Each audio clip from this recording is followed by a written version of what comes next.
Welcome back to GMT. Military personnel around the world have been publicly sharing their exercise routes online. Now, the platform they've been using, Strava, has published a heat map.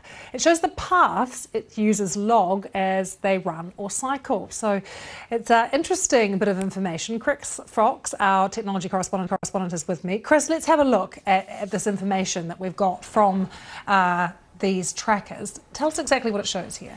So the heat maps show in countries such as Afghanistan and Iraq, where there's not many people using smartphones to track their runs, these certain locations show up very hot on the heat map. You can identify them very easily because they're very self-contained small areas.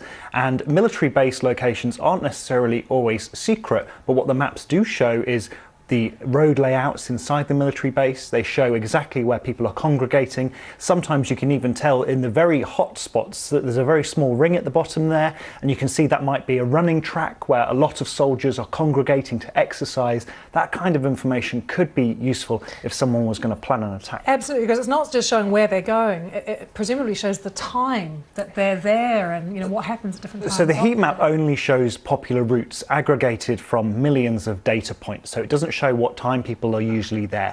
But if you were planning an attack, it might be quite easy to work that out for yourself.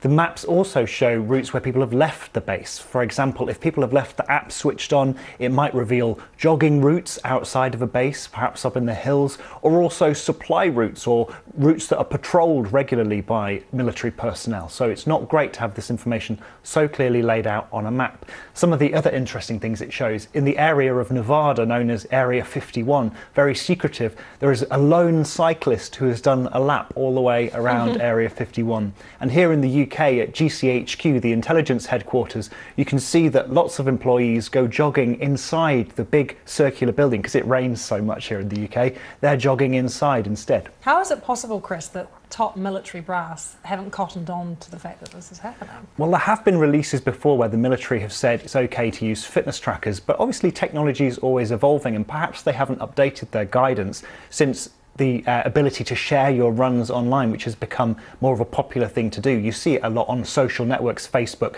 People love to share their run and have a little brag that they've been for a jog today. And so really maybe there'll be a review into this because we don't really want soldiers sharing this kind of information. Absolutely. Chris, thank you very much for joining us. Very interesting. Thanks.